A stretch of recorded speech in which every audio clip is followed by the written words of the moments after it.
Is there anybody listening? Is there anyone that sees what's going on? Read between the lines, criticize the words they're selling. Think for yourself and feel the... Good morning and welcome back to the trailer park. Hopefully you can hear and see me. My internet decided to tank about 2 minutes before showtime, so restart. And if you lose me, that's what's going on.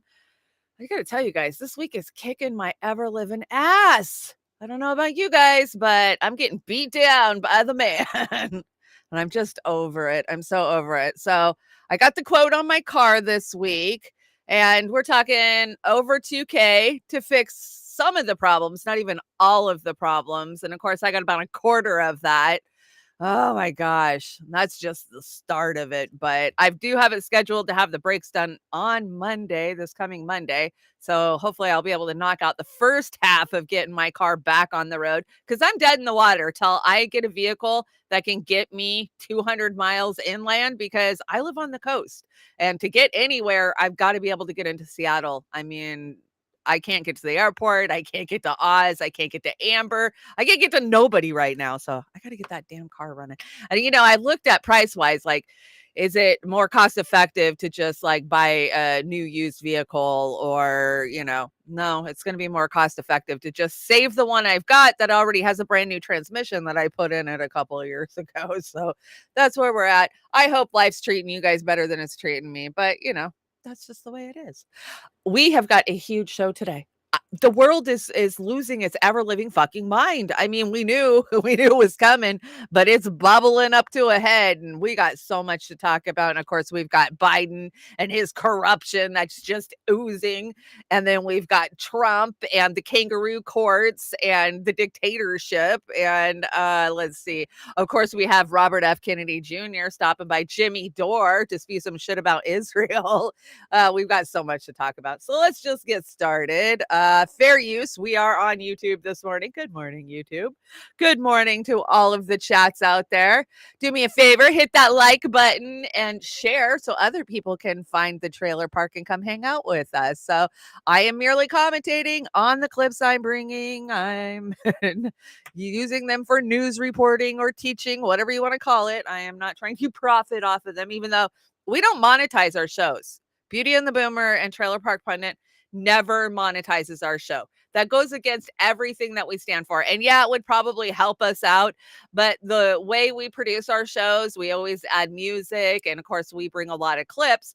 We just get hit with copyrights, and then whatever monetization was on that show would go to whoever claims it. And I think we would take a lot more strikes if we were monetized too. So we're trying to stay under the radar, not monetizing. So we live merely on the kindness of your donations, and we appreciate it more than we can tell you guys. If it wasn't for y'all, we wouldn't be here. Y'all know, all of y'all. I mean, even those of you who can't, donate money, you donate so much of your time, liking, sharing, getting our links out there. Word of mouth. You guys have been amazing. So thank you so much. You can help me out by buying me a mile. That's what it says on the Buy Me a Coffee. Or, of course, my PayPal. We love PayPal until they shut us down, right? Or GoFundMe, who did shut me down, but then I fought them brutally and got my stuff reinstated. So those are the places. All the links are in the description below. Of course, there's a link tree down there with some kind of cool stuff. Like, I think our old merch store is still on there, and I think there's still a few pieces of merch that are available to be made, but we quit using them because their quality was shit. Like, it was Teespring, and now I think it's just called Spring. I don't know. We're looking for, I think Oz has found a better vendor for getting our merch done. So I think we're going to go in halves with some of our brothers and sisters in independent media. That way we can get everybody's stuff. Okay, let's shout out the chats real fast. No Leopard, good morning. Hi, Barbara. Crazy Puppet in the house. Crazy Puppet, I got a lot on Nigeria. You asked me about Nigeria the other day, or they say it a different way, right? What is this changing of the countries, the enunciation. Okay, I get that we Americanize them, right? So I get why they want them pronounced properly, like Kiev and Kiai, right? I don't know. I just know what I was taught in the public school system in the United States in the 80s. And God, I feel left behind. Anyways, let's get started with this day in history. Once I finish shouting everybody out, I haven't had much sleep in a couple of days. Good morning, Kim. Jilly, thank you so much for all the links. Jilly sending me good stuff. Between me and Jilly, we got a hell of an Uncensored for Friday. Oh my God, we're going to talk about so much on Friday. I've got Howard Stern calling Jamie Foxx out years ago for the casting couch. Like, I got some crazy shit for Friday. So Friday show's going to be fun. Kim, Rick, I think I already said Kim. Midnight Karma's in the house. And I saw Kate stop by. Hi, Kate. I'm sorry you can't make it. Cold Fusion Gaming. Please feel better. Please. Barbara. Hi, Barb. I think I got everybody. I apologize to anybody who goes to Kick and I don't see. Kick is supposed to funnel through the main chat. And for some reason, it hasn't been. Oh, Nigeria. Yeah. You're right. Like I said, I'm having a rough morning. But thank you, Crazy Puppet, for correcting me because I need to be corrected in real time. Here, let me bring Kick up real fast so I don't feel like I'm leaving anybody out. Last show, I had peeps over there and they were like, I guess you don't look at the Kick. I'm like, well, I wasn't logged in, so I apologize. So there we are. Yeah, Niger. I'm sorry. Okay, let's get started on this day in history. It's kind of funny. We always start these major wars in the summertime. So let's see. The Gulf of Tonkin, 1964, of course, confronts in the waters off of the Vietnam, escalates a war. Yeah, we know what that's called. False flag, right? And then on this day in 1990, we invaded Kuwait. Yes, right? 1943, the PT 109, a U.S. Navy torpedo boat under John F. Kennedy's command, was sunk by the Japanese destroyer during World War II. And then, of course, Wild Bill Hickok, 1876, was gunned down in the city of Deadwood. Who killed him? Was it Ford? Can't remember who killed him. I know there's some conspiracy with that, right? Jax, good morning, Jax. I got some good tweets on the deck from all of our peeps, but I definitely know I got one from Jax on there. And some birthdays today, of course. Carol O'Connor, who remembers The Heat of the Night. I love The Heat of the Night. That was a great show. Just wholesome, right?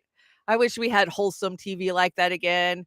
And then it is the one and only Kevin Smith's birthday. For those of you who don't know Kevin Smith, he is a director, an actor. He's big in the comic book world. Jay and Silent Bob. I mean, he's kind of an icon to some of us. The stoners, we love him. What can I say? So that was your this day in history. Let me go over and shout the Rokfin out now that I'm trying to get my brain on track. Fred Edwards hanging out over there. Fred, my sunflowers are like 8 foot now, but it's weird because they don't have heads on them yet. A few have little heads, but they just keep growing up. I don't know. I'm not getting a sunflower yet. Amber King's over there. Safe travels, Kate. Yeah, safe travels. Kate, the jet setter. She's home for a day, packing and on her way again. You get them. You get them, Kate. Enjoy your summer with Muse, Jason Muse. Yes, Jason Muse is a gamer. I mean, he's an actor too, but my partner, Cold Fusion, he games in some of those same circles as Jay Muse. So that's kind of cool. Okay, we're getting going on this. Morning shows, I don't know. I've never been a morning person. I like doing a morning show, but I've never been a morning person. I always feel like I have brain fog in the morning and I just need to shake it out of there. I don't know how to. I drink coffee. Kate's listening. I do that too. I walk around with one earbud in and my phone going, listening to Convo or Jimmy or you do Dissidents or somebody, right? And one day we were driving in the car and Cold Fusion looks at me, he goes, why do I hear feet? Because I had my phone playing in my purse down on the floor. It was funny. Okay, let's get started with Biden and the corruption. I mean, we have been telling you about Burisma and about this corruption for effing years, since 2016. 2016, I have been bringing up Burisma as a fight back against Biden. When they literally said they were going to run Biden for 2020, we were like, what the hell are you talking about? This guy has got blatant corruption out there. Everybody fucking knows about it, besides the point that he's Sniffy McGee and he's been sniffing kids and women on C-SPAN for the last 8 years. You guys think it's a good idea to run a pedopede? Okay. We've been smacking him with his corruption for years. And, the Dems, they just sheepdog you, gaslight you, and keep going. I like that too, Shan. I'm not a morning person. Birds, I'll get the berries and worms and I get up. Yeah, I've always been a night owl. I remember as a kid saying, if I have to, I'm never going to have a job where I have to get up early. And for the most part, I did that. I worked a lot of nights. I always did graveyard shift or swing shift, 2 to 10, or I would go in at 3:00 in the morning and be the morning shift. When I ran gas stations in my town, which I did for like 20 years, I would always be the opening shift because I was the manager. I had to be there to count out the deposits and get the gas prices set, that type of thing. So yeah, I get up at 2:30 in the morning, and those back in my partying days, you know how hard it was to go to bed at 2 and get up at 3? I did it though. I probably could still do it, but I get tired and get bags like I have right now. Okay, so let's listen to Joe Biden deny that he's ever talked to his son about business, and if he has been in the room while Hunter was doing business. That's all it was. He was just in the room. He didn't have anything to do with it. He might have just been on the phone. He was just saying hi, though. He wasn't talking business. That is literally their goddamn defense. Oh, but he wasn't talking business. He was just saying hello. Mr. Vice President, how many times have you ever spoken to your son about his overseas business dealings? I've never spoken to my son about his overseas business dealings. I did my job. I never discussed a single thing with my son about anything having to do with Ukraine. Nothing more than that, because I've never discussed my business or their business, my sons or daughters, and I've never discussed them because they know where I have to do my job, and that's it. I have never discussed with my son or my brother or anyone else anything having to do with their businesses, period.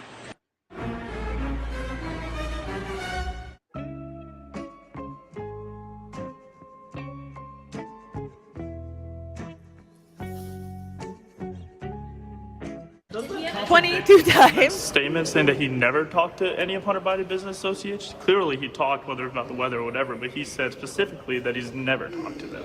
Doesn't this contradict him? I don't know what his comment is, and You if should we're know. gonna, well, I don't think that's what he said. He never said that he has never spoken to anyone. Because I've never discussed my business or their business, my sons or daughters, and I've never discussed them.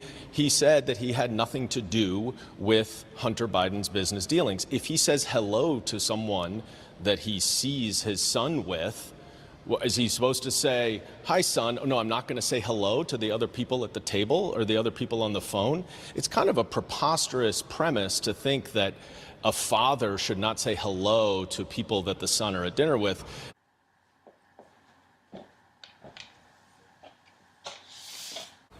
No big deal. These people are just unbelievable. If you guys enjoyed that video, you guys are going to love my second brand new channel. The first link in the description, if you click it, it's going to take you right over there where I get into all these things right on camera just like this, and we're holding these people 100% accountable. So right now, the first link in the description, click there. It's going to take you right over there. Oh, Savinity's got a new channel. I see. I didn't listen to the end, so I'll have to go follow their new channel because they do some great shorts. And we bring a lot of them to Beauty and the Boomer. So yeah, come on. Who calls their daddy in the middle of a business meeting when you're sitting on the board of a multi-million-dollar freaking company? Hey, Dad, what's up? Just wanted to say hi. He was selling access. Period. Plain, simple, layman terms, not that hard to understand at all. But Biden, he's just denying, man. Deny, deny, deny. That's what he does. He lives on a river called denial.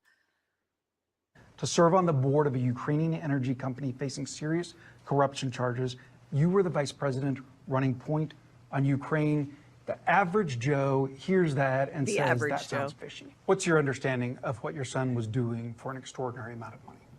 I don't know what he was doing. I know he was on the board. I found out he was on the board after he was on the board. Bullshit. I found out after. Come on. And there's nobody. Well, you've had a lot of time. Isn't this something you want to get to the bottom of? No, because I trust my son. But that doesn't pass the smell test. Like when you're vice president, isn't there a higher standard? Don't you need to know what's happening with your family? Don't you need to put down some guardrails? Unless there was something that was, there was something on its face that was wrong. There's nothing on its face that was wrong. So all of it on its face is wrong. Problems, you know, let's talk about Trump's family. Oh my God. I mean, come on. This is, these guys are amazing. So you think that everything that happened was kosher? You know, there's not one single bit of evidence, not one little tiny bit to suggest anything done was wrong. Bullshit. You know that, but you keep asking me these questions. It's okay. You're doing what you have to do, but I'm not worried about it. Look, the American public knows me. Last one on this. Say you're elected, you're in office. What guardrails would you have to be sure that your son, your brother Jimmy, doesn't do anything to trade on the family name? They will not be engaged in any foreign business because of what's happened in this administration. No one's going to be seeking patents for things from China. No one's going to be engaged in that kind of thing. So no foreign business for your relatives in office?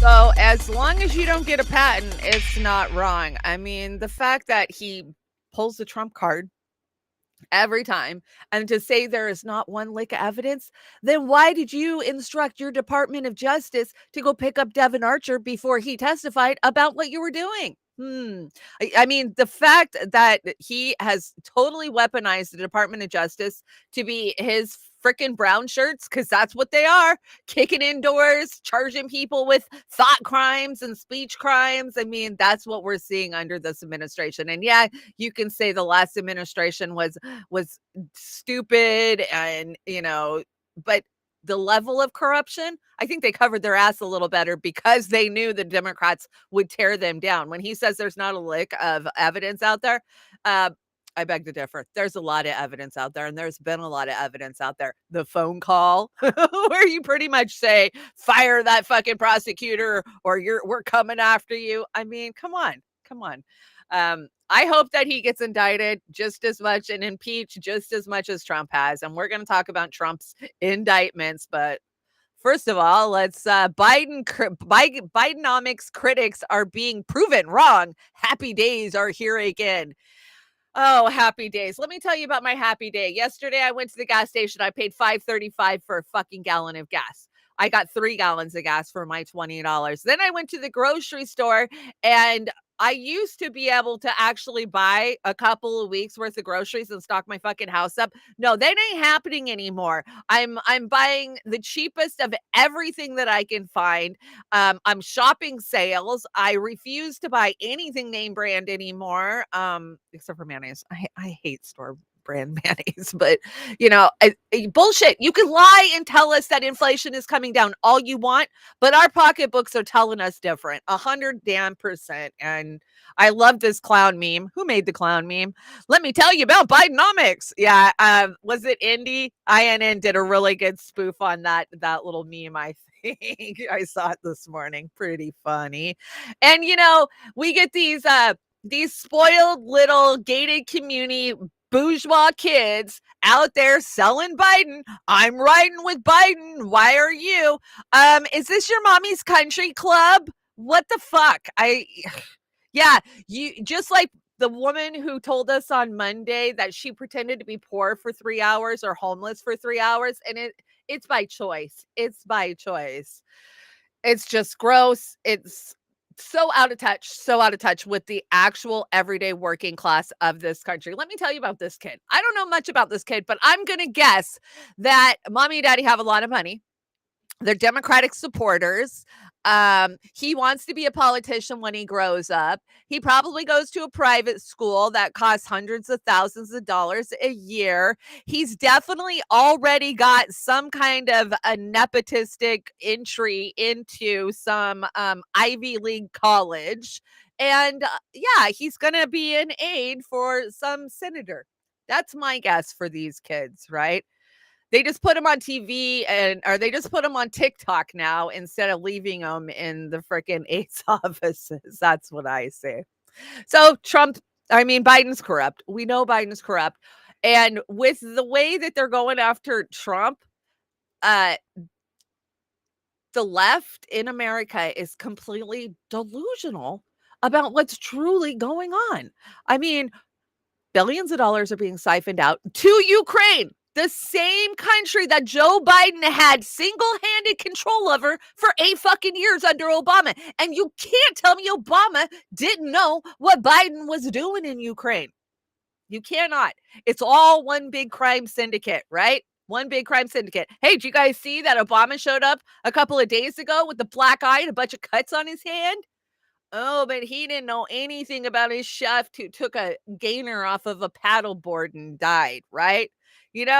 That raises suspicions. You don't have to be an NYPD detective to kind of start putting pieces together, right? Good morning. Yeah, good morning. I see you guys popping in. Good morning, gamer. Hi, gamer. Let's see. Okay, so let's talk about Trump. Of course, Trump was indicted again, and the word of the day yesterday was indictment because, the Dems just had to party yesterday. Oh my God. I always go around on Facebook and unfollow people on these type of days. So yesterday, anybody who was partying because Trump was indicted again, you got kicked off my Facebook because grow the hell up. Let's see. Trump charged by Justice Department for efforts to overturn his 2020 presidential election. The 4-count indictment reveals new details about dark chapter in U.S. history, and that hasn't already been the subject of a federal investigation and public hearings. That hasn't been. So this is all new information. This is going to be information about how Trump said publicly that he thought he had been robbed. Oh, you're not allowed to say that in a free speech country. So let's hear from Glenn Greenwald because he does an amazing takedown of this.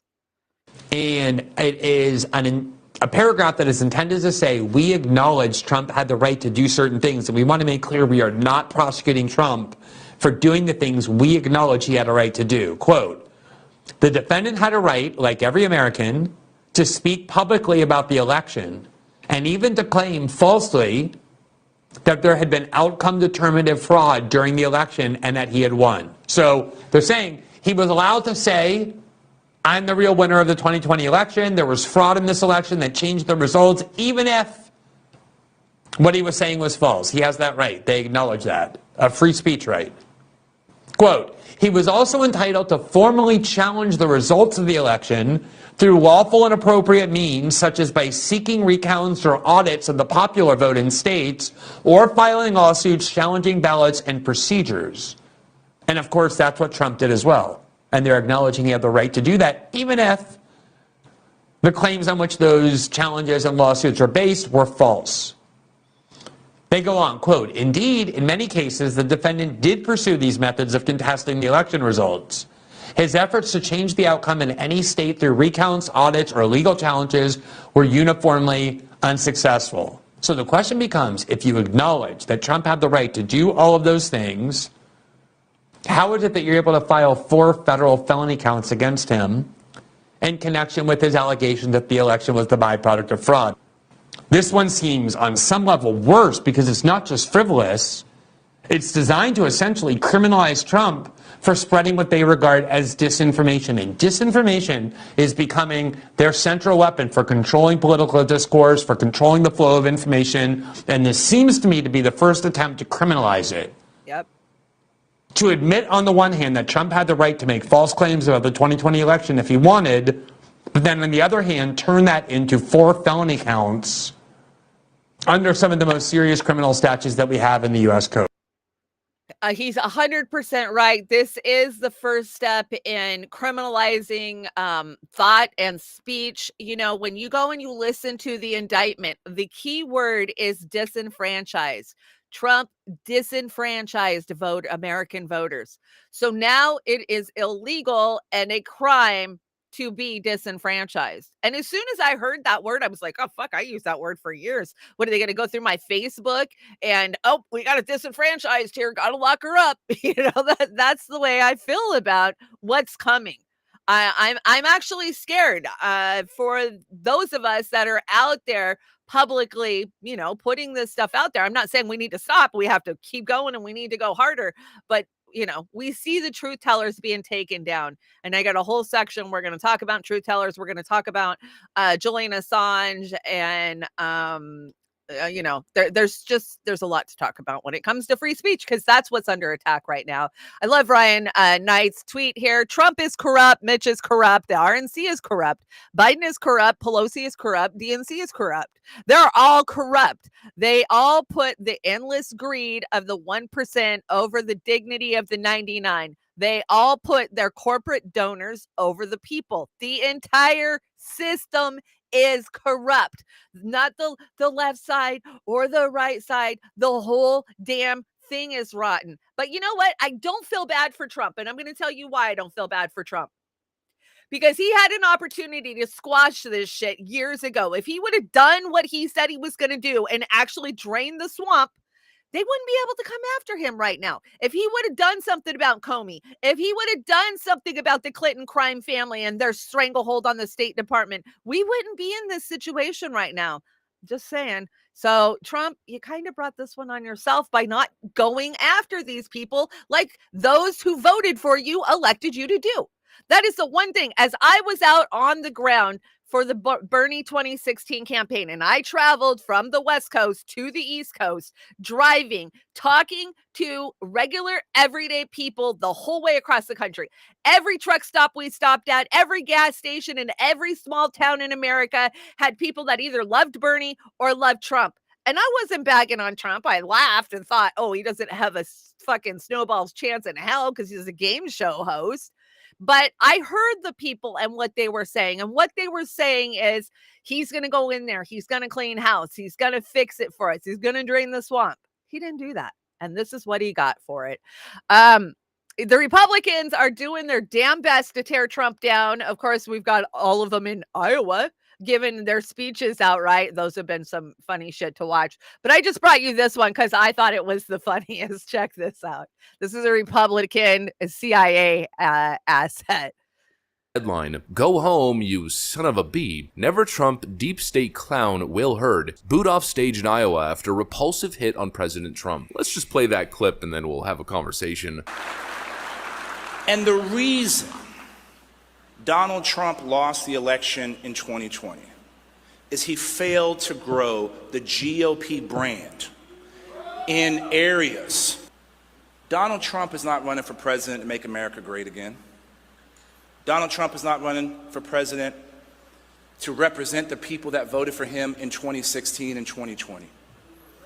Donald Trump is running to stay out of prison. And if we elect, I know, listen, I know the truth is hard. But if we elect Donald Trump, we are willingly giving Joe Biden 4 more years in the White House, and America can't handle that. God bless you, and God bless America.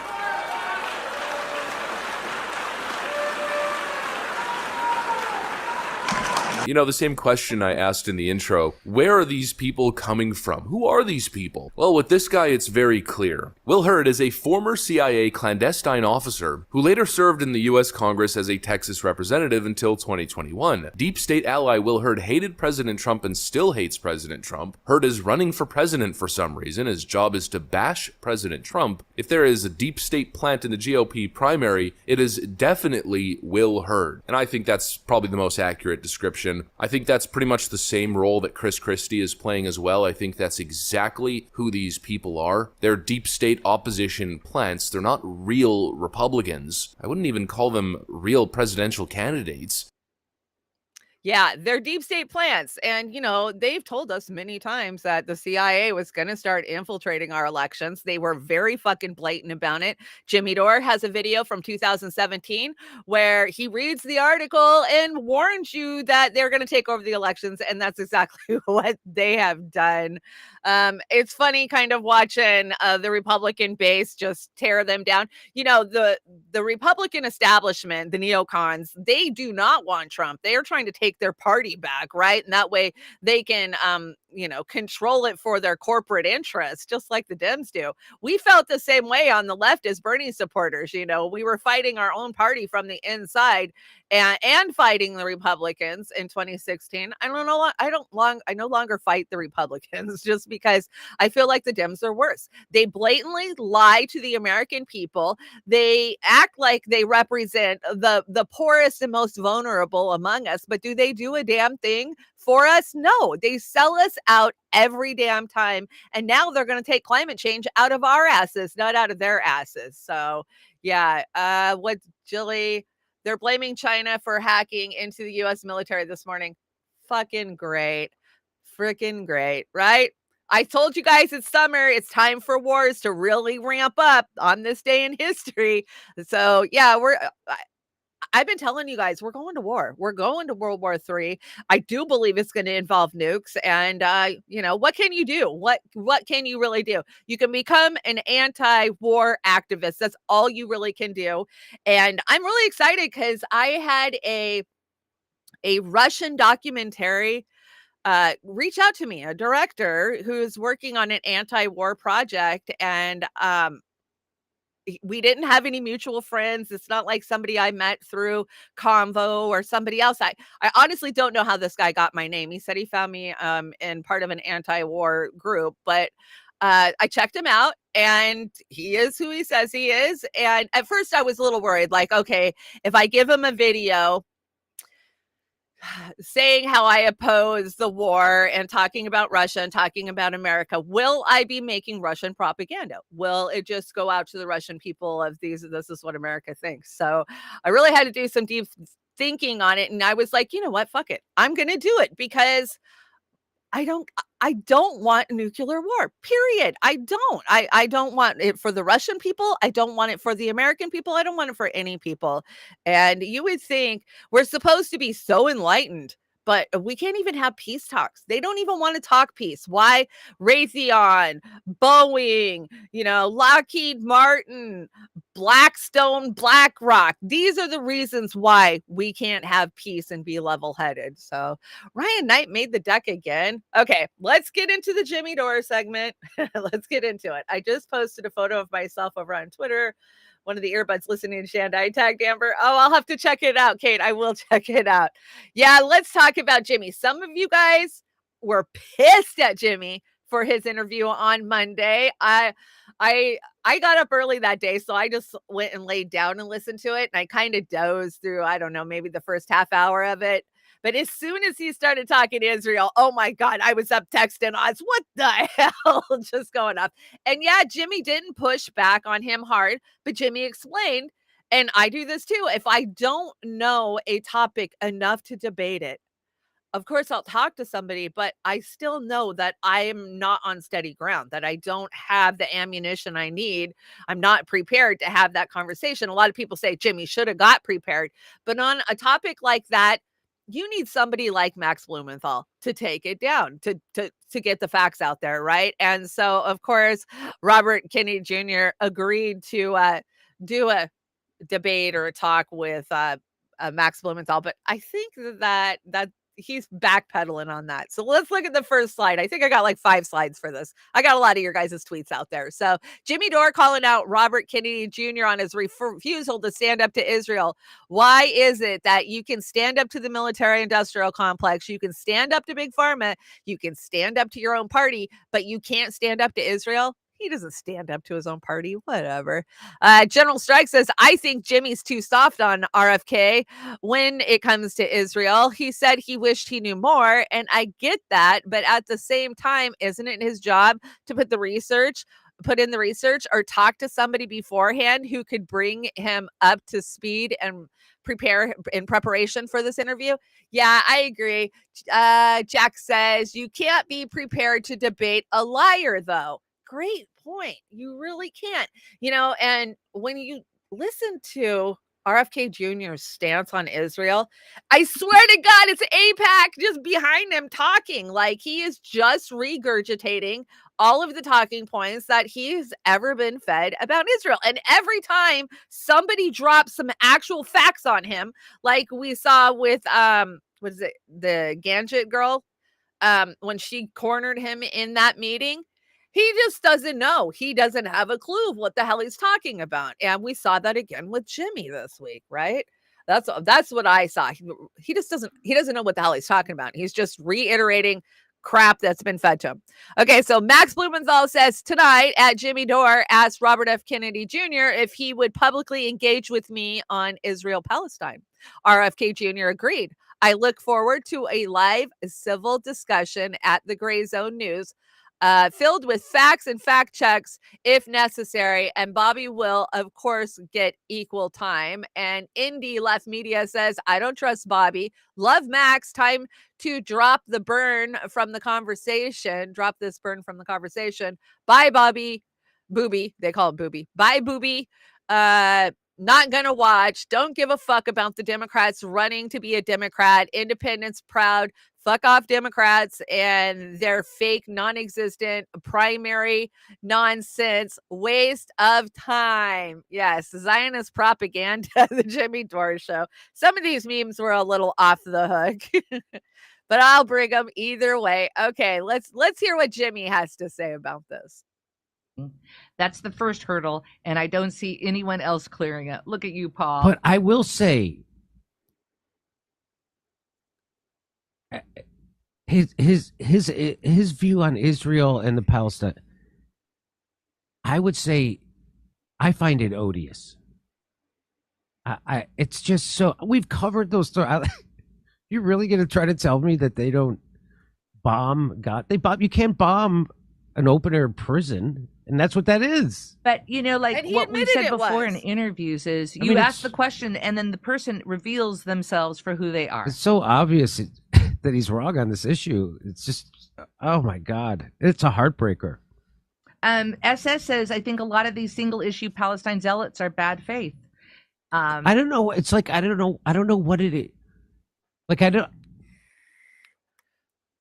don't know what it is. Right? Like, what is it? Why is it that you can stand up to the military-industrial complex in Ukraine? You can stand up to the big pharma.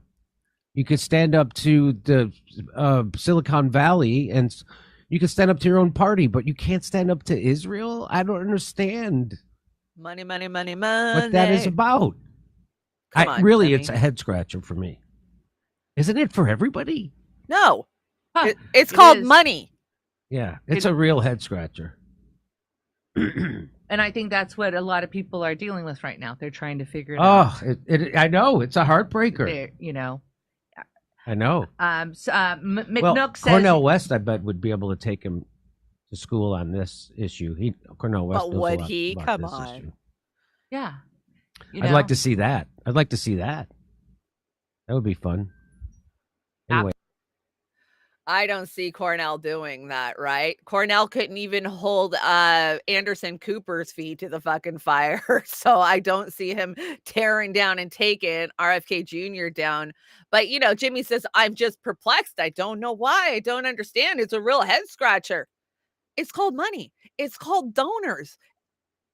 He is in the race just like anybody else. He's a fucking Kennedy. He knows how to raise money. And the first person you go to is Israel for money. Come on, Jimmy, follow the money. You've been in this long enough to know better. So, was I disappointed in Jimmy? No, I didn't expect anything more from Jimmy with this conversation. I think we put too much expectation on a journalist when they're doing an interview to do that big teardown, that big takedown, right? Take a few people down and then see how many more interviews you get in the future. And I think people don't understand that you don't want to ruin your brand. You want to get the information out there. And I think Jimmy covered his ass by getting Max and saying Max will have this conversation. But things have already backpedaled, right? He's not going to do the interview from what I understand. But of course, everybody was piling on. And Jax, you tore the Vanguard boys to the ground. I loved it. Thank you so much. So Vanguard says, yeah, I was watching live. And as soon as Jimmy brought up climate change, the whole chat was like, climate change is a lie. Jax Page says, it's really sad you spend your time watching someone you hate. Here's a challenge. Go 3 weeks without using Jimmy in your video titles or mentioning him at all and see what happens. But you won't, of course, because it's all you've got.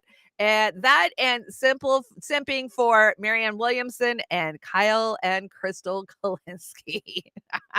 Oh my God, Jax, that was a good teardown. Great job. Great job. I love it. You guys do such a good job of just going around X. I'm trying to train myself not to say Twitter anymore and tearing people down. Let's look what Do Dissidents had to say. What did Do Dissidents have to say? Quick reality check. RFK Jr. is down 7 points in the past 90 days, averaging 13.6 in the polls. This is not a campaign with any real momentum behind online wish and casting, which makes it all the more ridiculous that people are trying themselves in knots to excuse his Zionism. Yes, so true. Good tweets out there. Let's see. I think I got one more. Oh, this was one I put out this morning. Let's see what this is. So, Post-Duopolis, they've passed a rule that says any candidate who actively campaigns in New Hampshire that the delegates they win will not be allowed into the convention. It's not a good template for democracy, you think? Why would you run in a primary rigged against you? And this is my take on it.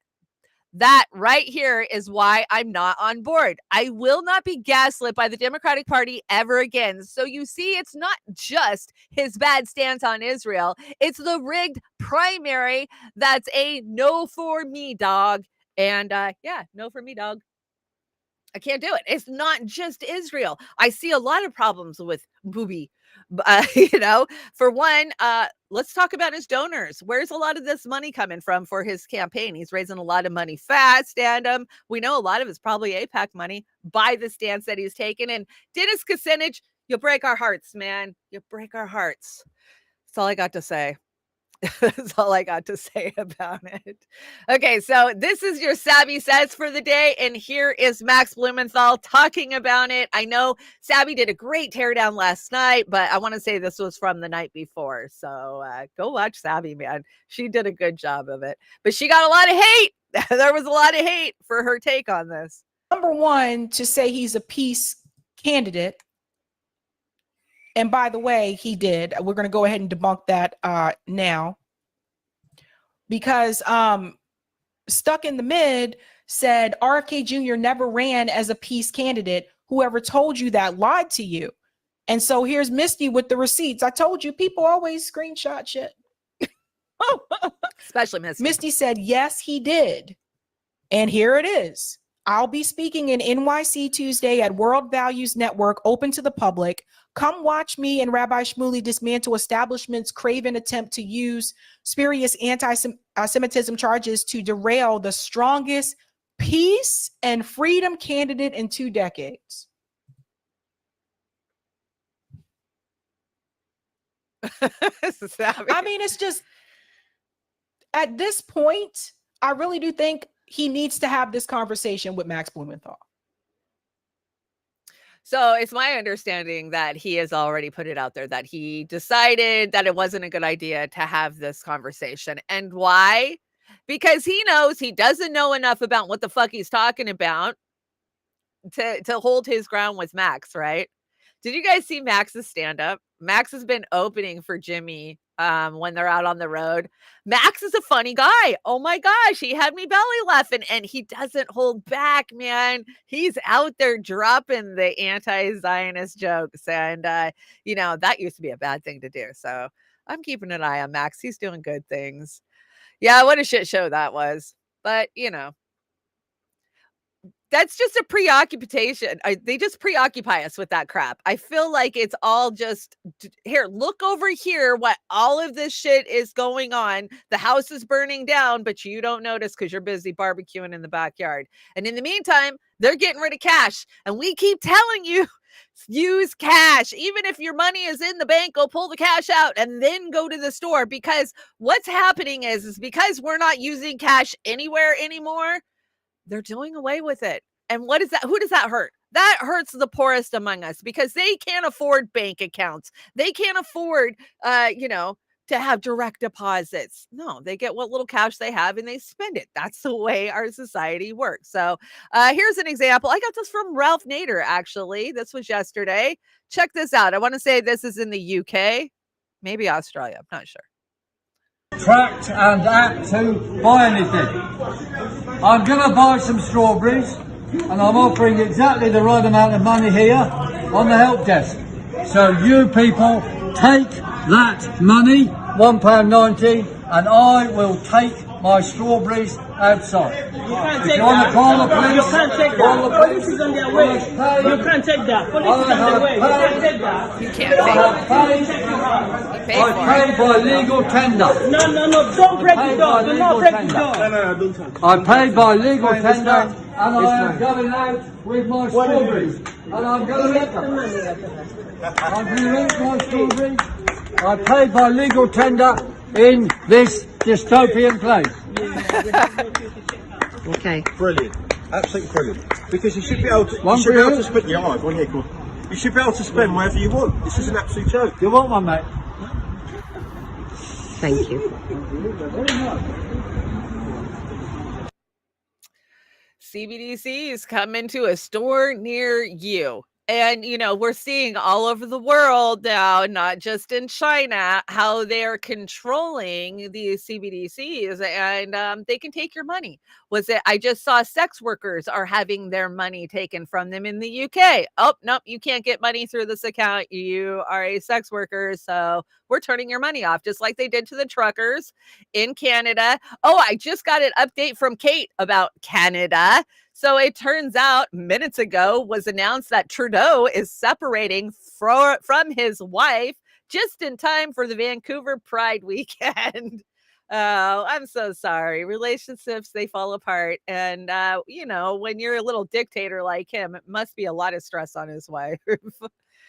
He likes to dress up in blackface way too much. I mean, to do it once, he did it multiple damn times as a grown-ass man. I mean, I'm sorry. I got no love for Justin Trudeau. I used to when he first got elected. I thought, oh, this is wonderful for Canada. God, how wrong I was. DC hashtag legalize sex work. Yes.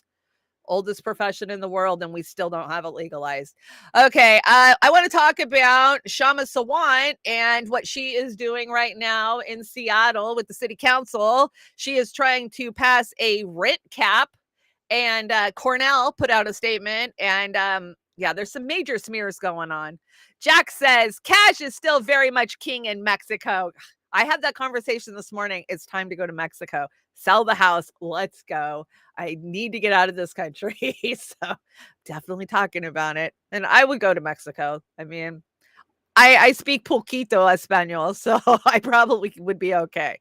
Okay, let's talk about Cornell West. So the housing movement, rent control, no eviction is escalating in a beautiful way. Decent housing is a human right. This is manifesting clearly in the struggles in Seattle. And he's got a press release. Let's look at Cornell's press release, because I told you guys I was always going to be fair to Cornell. I'll sit here and talk for 20 minutes about Booby in Israel, but I definitely am going to be even-handed and bring Cornell. And I like what Cornell has to say. Is this it? Yeah, this is it. And I'm glad that he's doing pressers on this. Is RFK Jr. talking about housing or rent control? I don't think so. So let's see. This is immediate statement released 2 days ago. Aside from expanding social housing, rent control is the single most important policy needed to address the housing affordability crisis faced by our precious community members. It is especially cruel for low-income communities of color and homeless neighbors. If the Seattle City Council, with 8 out of 9 members being Democrats, allows this bill to fail, the Democratic Party will have made it clear once again that they stand with wealthy corporations, not working people and the most marginalized.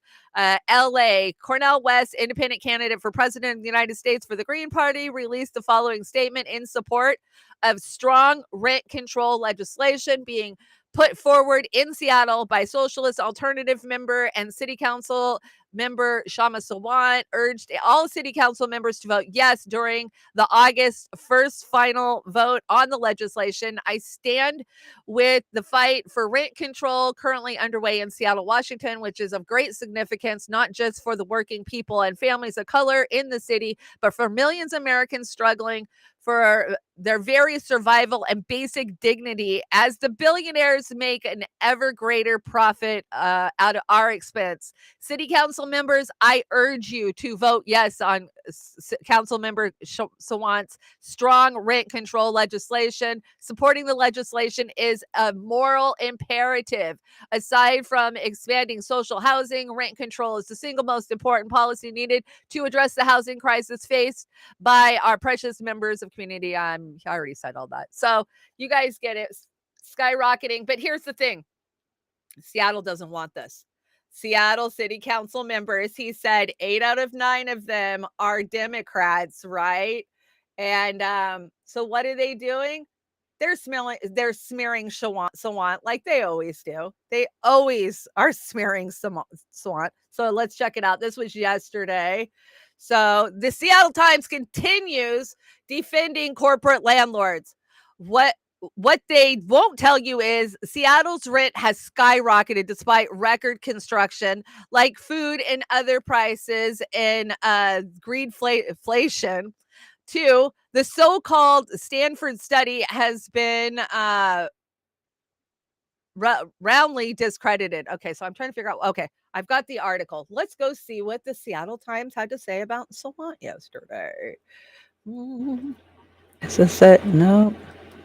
Give me a second. There it is. I try to close my tabs because I end up with too many tabs. Okay, so this is the smear article that they put out. This is the Seattle Slimes, because that's all they are, is slimy as hell. So Sawant rent control proposal will doom Seattle's housing supply.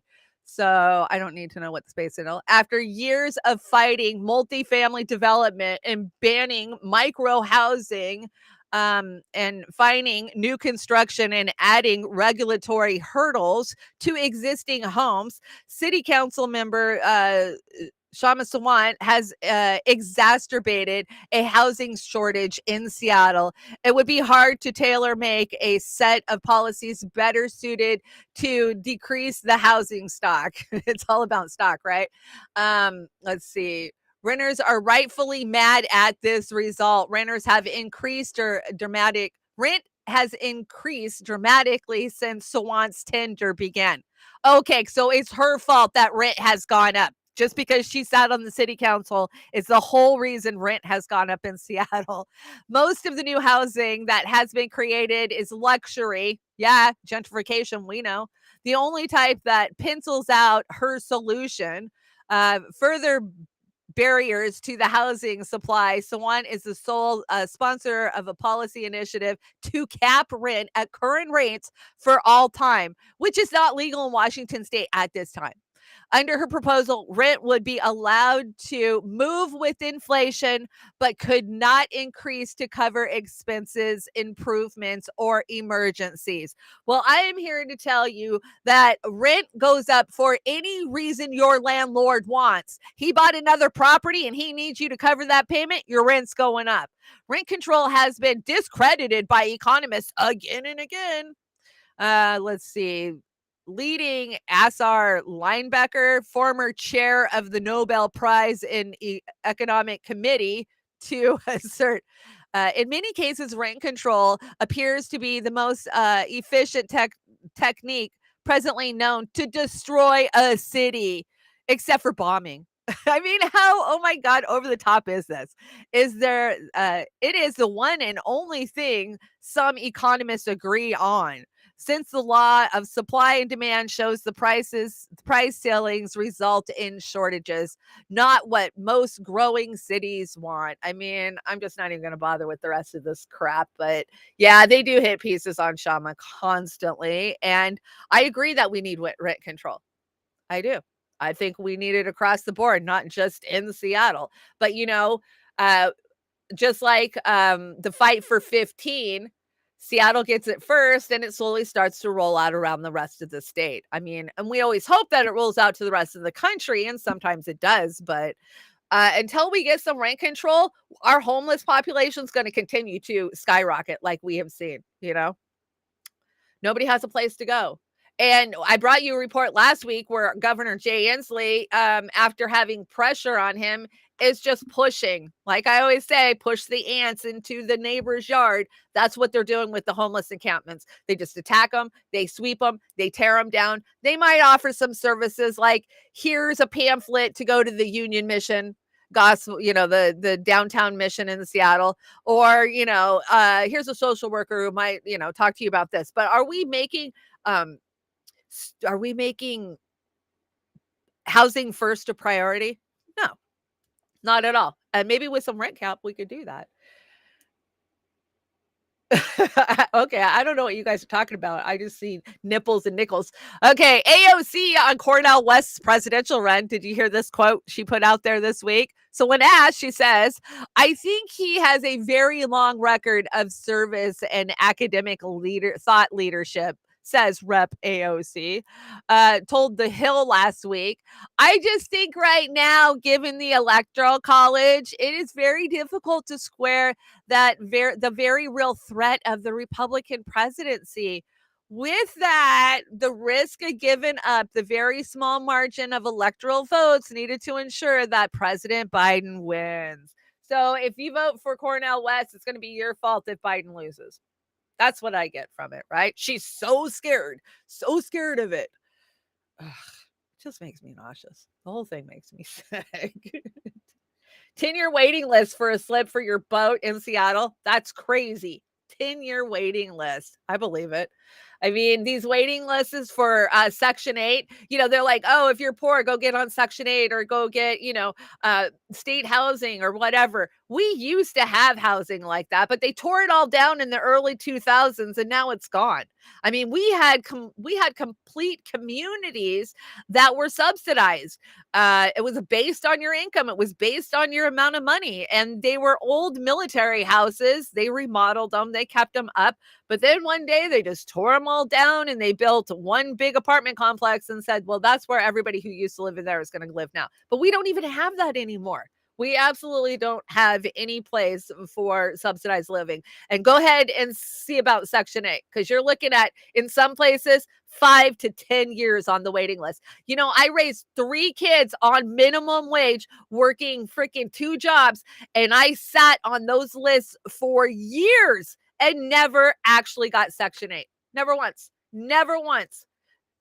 Ever. I mean, I tried my ass, I damnedest to get Section 8. You know, that's the holy grail when you're a single mom, is to get Section 8, because now you're only paying, you know, back then it was like $100 rent. But I never once got Section 8 because I sat on waiting lists forever. And finally, you just say, you know what? Fuck it. I give up. I give up.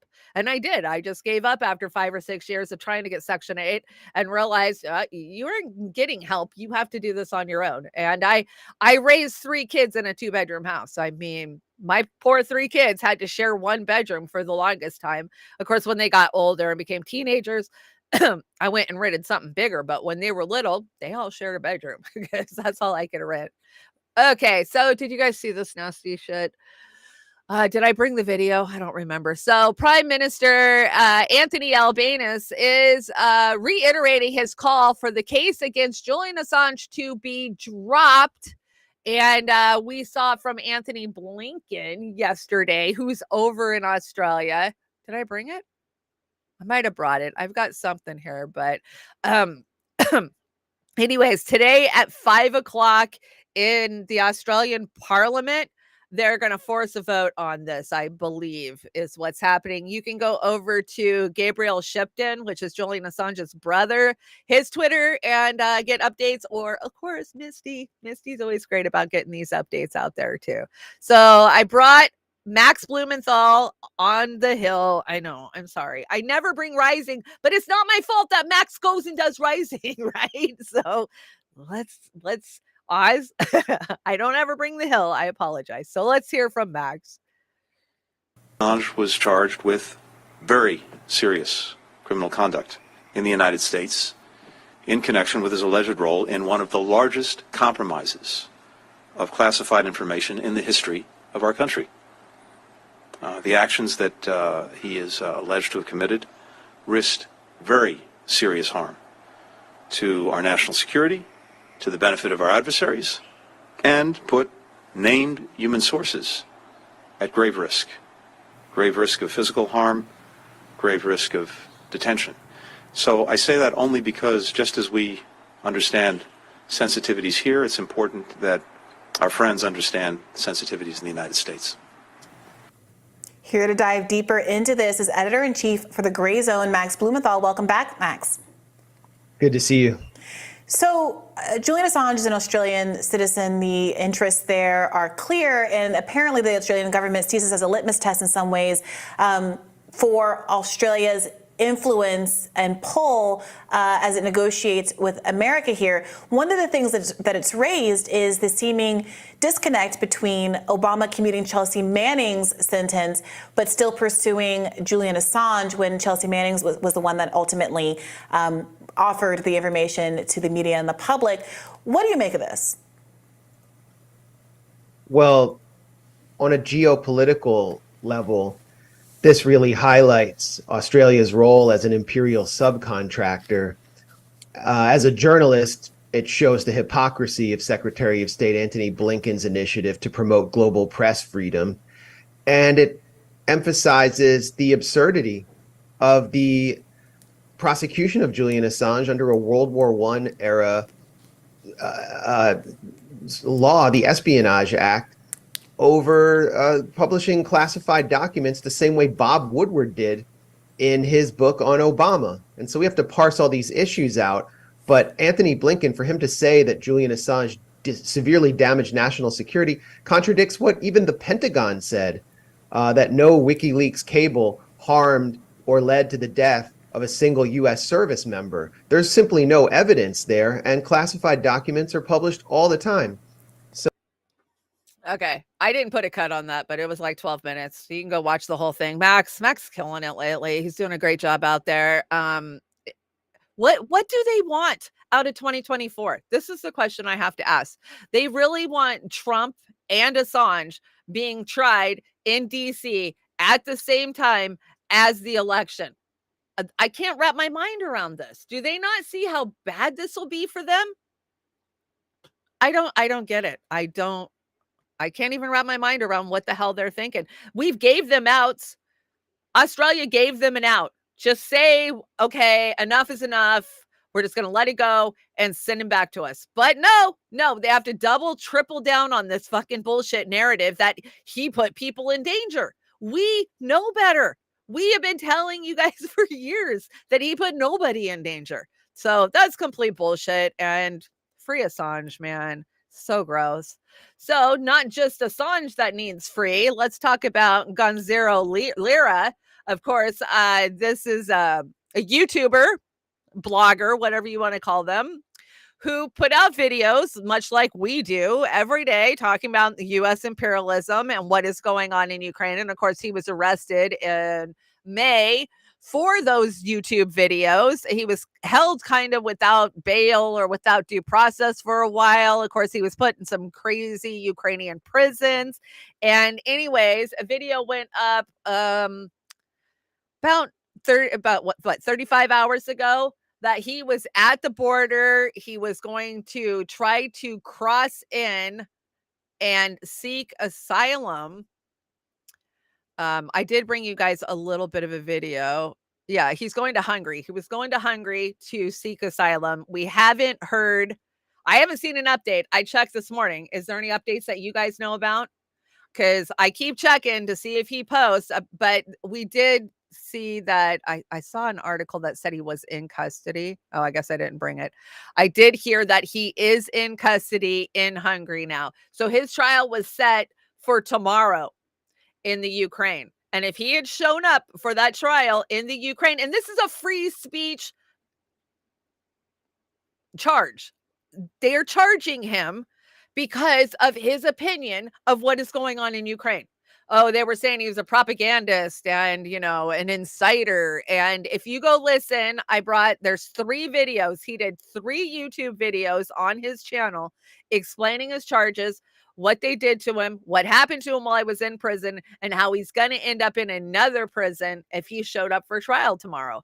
And he's hoping that Hungary will look at the charges and go, yeah, you know what? You're right. This should have never happened. This is under free speech. We say we support Ukraine. Why? Because they're a democratic state, because they have democratic ideals. But this doesn't sound very democratic to me. This is a free speech, First Amendment for the U.S., and it's gross. So let's hear from him. You guys can go and check his channel out or check his Twitter feed out and get the whole breakdown from him.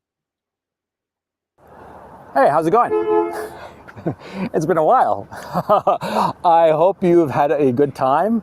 I didn't have such a good time. I spent 9.5 weeks in prison here in Ukraine.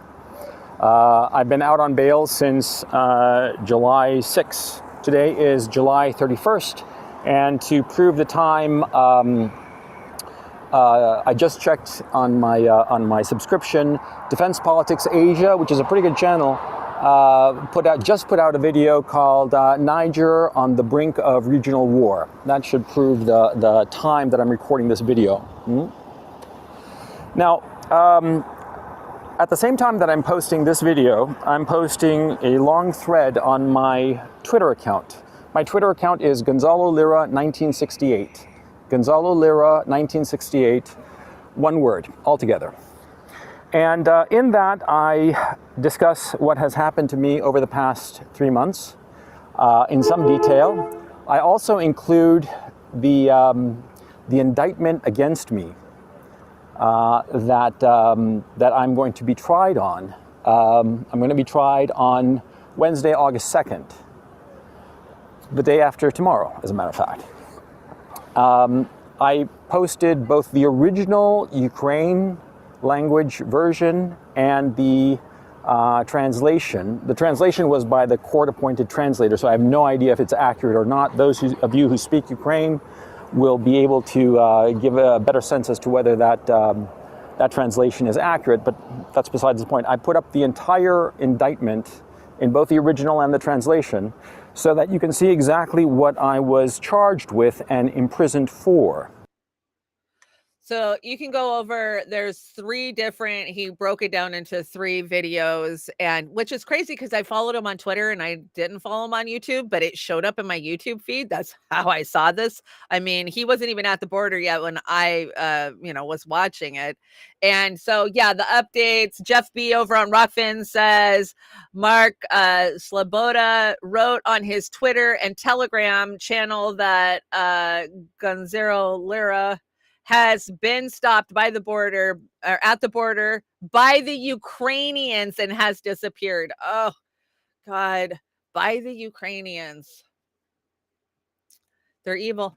It's just criminal. But yeah, they're a democratic state, right?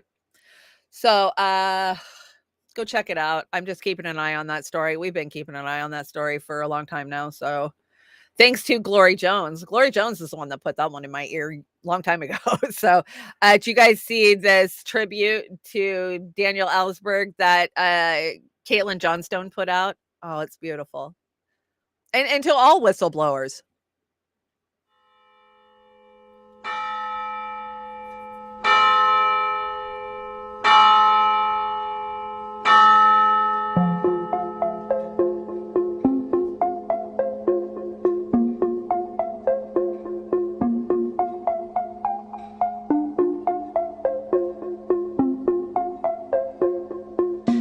Thank you for your service. I say this not to the employees of the war machine, who in truth serve nothing besides imperial domination and the profit margins of Raytheon and Lockheed Martin. I say this to the peacemakers, to the truth-tellers, to the defiant ones, to those who've shone the light of truth upon the blood-spattered face of the empire against their own interests for the benefit of everyone. To those who've stared down the barrel of the most powerful military force ever assembled and said, do your worst. To the grandparents who've been dragged from nuclear weapons protests in handcuffs to create a safer world for their grandchildren. To the activists whose incurable disobedience has led them to disrupt empire managers at think tank conferences or paint no war across the face of the Sydney Opera House. To the selfless martyrs who've exposed the abuses of the machine, knowing full well that the scales of justice are weighted heavily against them. To the hero in Belmarsh, to the Pentagon Papers whistleblower, who today closed his gentle, loving eyes for a final time. Thank you for your service, for serving the highest interest over your own, for pouring everything you've got into the hope for a better tomorrow, for betting everything on the hope of a healthy and harmonious world, for creating a guiding light to help humanity steer its way home, for seizing your moment to help make things right instead of letting it pass like everyone around you, for somehow finding the strength to swim against the current when it would be so much easier to drift along with the madness, for somehow finding a higher calling in this wildly dysfunctional society where everything is pointed at selfishness and meaninglessness, for somehow cultivating something profound and authentic within yourself in the midst of a civilization of the vapid and fraudulent, for doing your very best to get a foot on the brake pedal when everything else is accelerating toward the cliff's edge, for listening to that small voice within which can tolerate no more, for turning around, for taking your stand, for finding the courage, for doing what is right, for putting truth first, for lighting the way. Thank you for your service. We will do our best to carry the torch forward and finish what you began.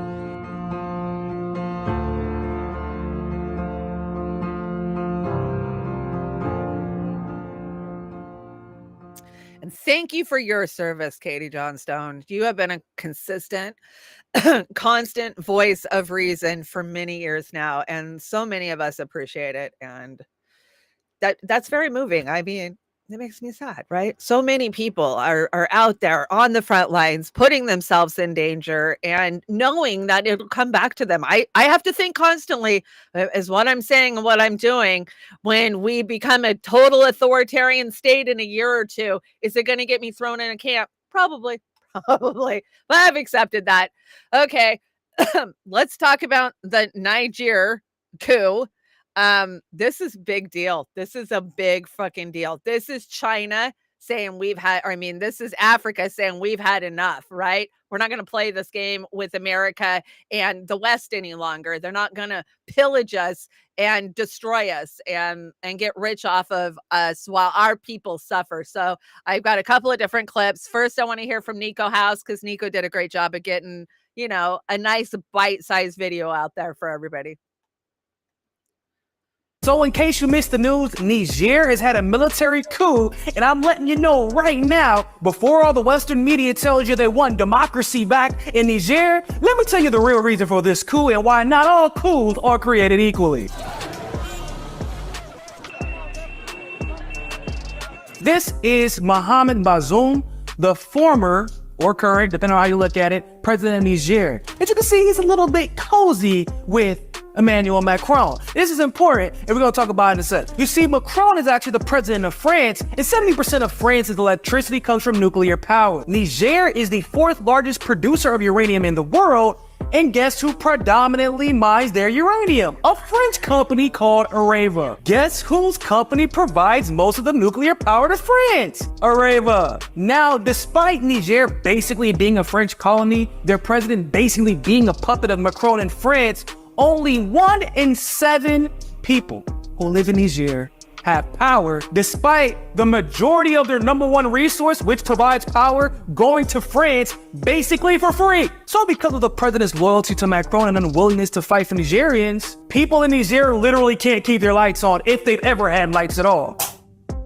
While France plunders Niger for its natural resources. And you're going to have plenty of Western media people and leaders from the Western world coming out and say they want democracy in Niger. But let's not forget, this is the same US and France that overthrew Gaddafi in Libya, and we literally have open market slavery in Libya right now in 2023, and they haven't done anything about it because they don't care about democratically elected individuals unless they play for the team of the United States, France, and NATO. And you hear this talk of sanctions, and I'm thinking to myself, like, how much more can you sanction them? You're literally taking everything they have already, which is why the coup even happened. But I digress. All calls for Western involvement in Niger are only driven by profiteering and plundering.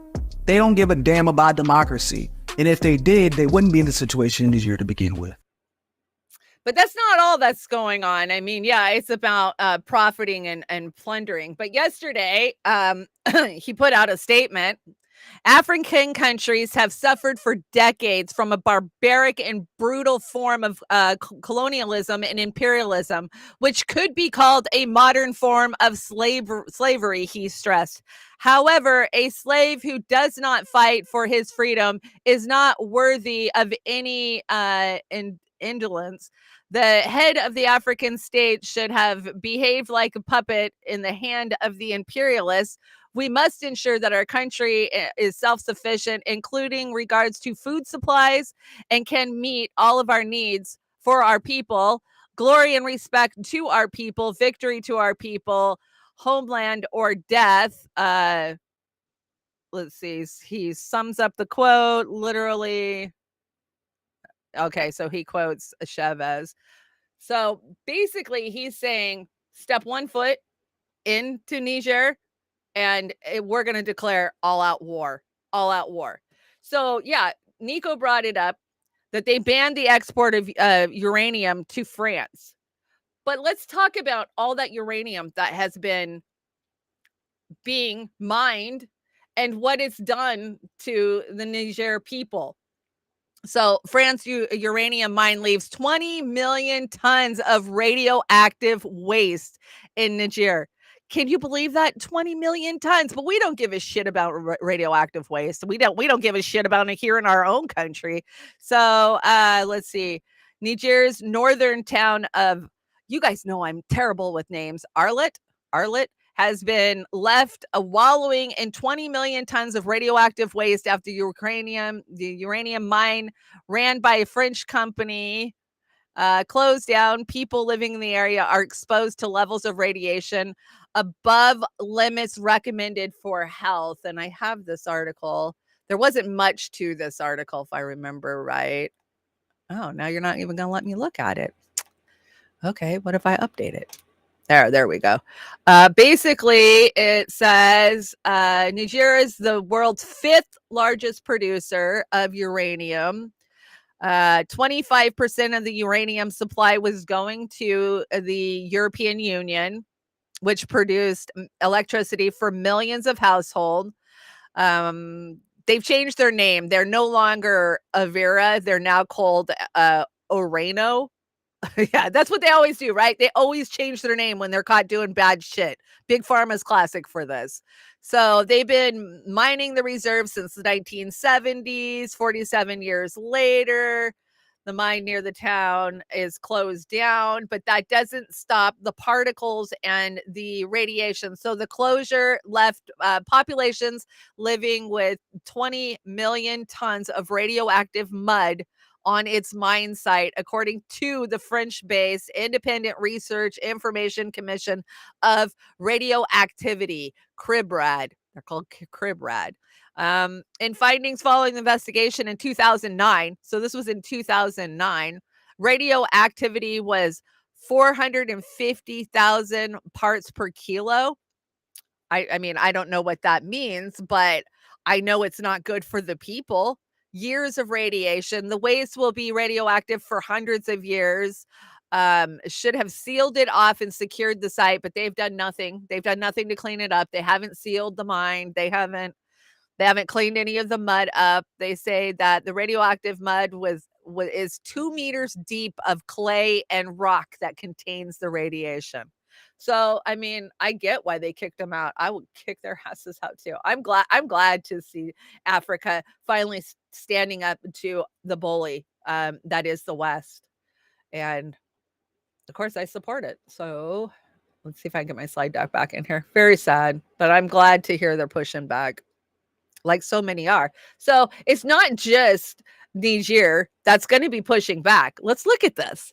These are the things that we pillage, the resources that we pillage from Africa. So you can see there's oil and gold. What is drink? I don't know what drink means. Oh, coffee. Okay. Coffee, tea, grains.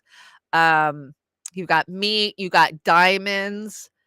Trying to see, beans, fish, cotton, iron, clothing, textiles, petroleum products, uranium. Yeah, these are all the things that we still, and to hear that so many don't have power in that community, that right there, that with all of the shit that we're stealing from them, they should be living very well. But no, you know what those conversations in those back rooms in DC are like. Screw them, screw them. Ronnie Graham's in the house. Hi, Ronnie Graham. Thanks for the super, Ray. Tell the folks on YouTube if their Anna see the best live chat, move to Rokfin, but it's NSFW thought. Tell the folks on YouTube if they're see the best live chat, move to Rokfin. Oh, so you're saying Rokfin's the better chat? I agree. I like both chats, but yeah, Rokfin's always got a good chat. So here's a picture of Putin hanging out with African leaders. What do you guys think? You think that we're getting edged out? We're big bullies and we're getting shut down? That's the way I freaking see it. But hey, check it out. Germany, more people are unable to afford good meals. A growing number of people in Germany can't afford to eat meals with meat, fish, or a vegetarian equivalent on a daily basis. Figure shows single parents are the most at risk of being unable to pay for adequate nourishment. That's not just Germany. That's happening here in the United States too. I mean, I think Germany's got healthier food, by standards than probably what we do. But, look what I follow it up with. Bam! Germany unveils an increased budget. There you go. Their people are starving, but just like America, they're sending all their money to war. We're so screwed. Okay, guys, I brought something really gross. I brought the Majority Report.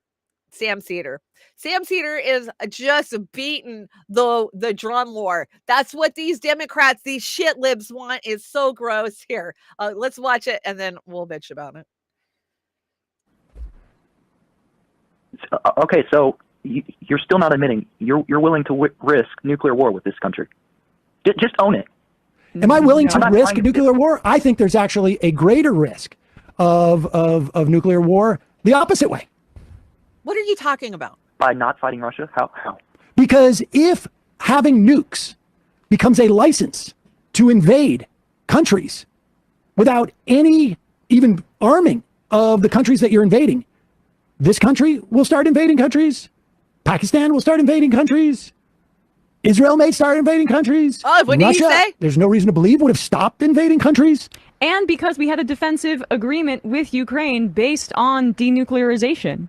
We're the ones more serious about stopping the threat of nuclear war, dude. Because that was part of it. We provided an incentive for them to denuclearize and get fewer nuclear weapons in play here. That's what the defense is for. But to be fair, it's unfair for me to bring up that scenario because you haven't taken any time to think about it, and it's been 2 years. So I'm going to tell you what, dude.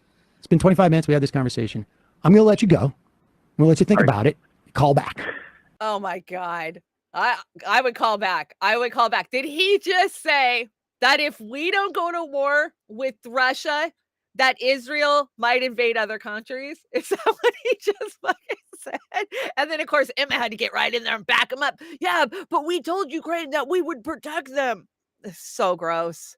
It is so gross.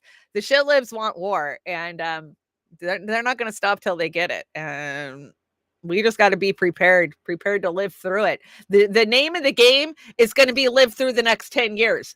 If you're my age and you're middle-aged, I'm middle-aged, I'm almost 50. Will I make it through the next 10 years? That is the question I'm asking myself. Talking to a lot of older friends, boomers, they're like, no, I'm not going to fucking make it. I'm not going to be able to make it through what's coming. I mean, we understand that. So since we're talking about war, I brought this heartbreaking video to show you where all that money that we're sending to Ukraine is going, and it's not going to the soldiers. So this is a frontline soldier, a Ukrainian soldier, who's leaving a dying message to his wife after his platoon or battalion, whatever you want to call it, has been pinned down, and there's only a few of them left. Now, I'm going to make this as big as I can because you got it, it's dubbed because it's in Ukrainian, but it's very telling. It's very telling of the fact that our politicians and our leaders, they don't give two shits about the Ukrainian soldiers. They don't give two shits about the Ukrainian people. This is all a big money laundering scheme, and it's about a wealth transfer, and that's exactly what they're doing. So I'm going to make it bigger. As soon as it starts playing, I'll make it bigger so you guys can read the subtitles.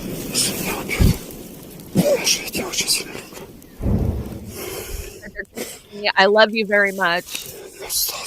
There are only 4 of us left.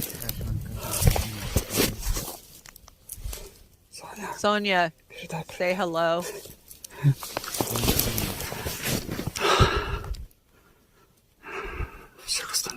The rest were all killed. Ammo ran out. There is no support.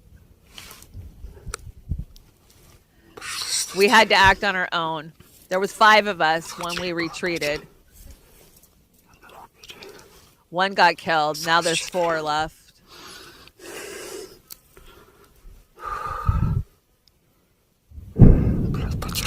Fuck, there's no fucking support. There was no support, bitch. We called for support. Oh, fucking damn. That is very sad to watch. It's very hard to watch, knowing the amount of money that we are putting in and the reports that we get that, it's not making it to the front lines. Absolutely not. The generals are pocketing it, it's not making it to the front lines at all. What the hell just happened to my deck here? Very sad.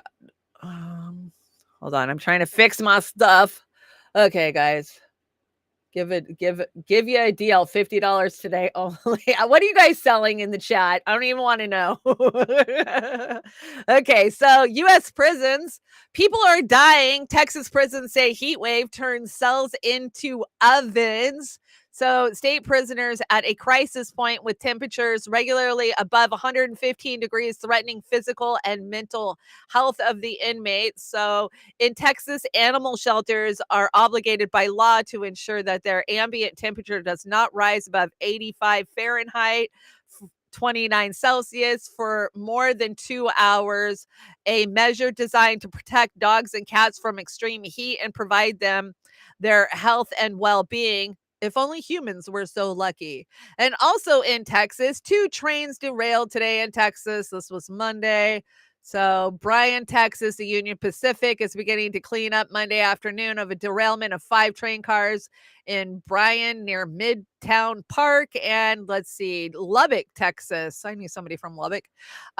Train derailment reported at a rail crossing near US 84 between Amherst and Sudan. So, Mayor Pete, what's going on? I don't understand, Mayor Pete. I have seen more we've seen more train derailments in the last 6 months than I think I've ever heard of in my lifetime. Now, were we hearing about them before? Probably not, but definitely seems to be a lot. You know, I lived in the South. I lived in Louisiana, and everything moves by train in the South, especially out of Dow and DuPont and the big chemical companies. That's what's moving in and out. I used to live right on Railroad Avenue, and you could clock the trains. And let me tell you, those tracks, they were old then, and that was in the 90s. So they were probably tracks from, who knows, the 40s, 50s, fuck, could even been the 30s when I was down there. So Mayor Pete, he's doing a good job with transportation secretary, ain't he? Okay, this is disgusting and disturbing. So this is Sunset Sound is using a high-pitched sound again. The piece of shit owner claims they can only be heard within 10 feet, which is a lie. So they're using sound warfare against the homeless now in California.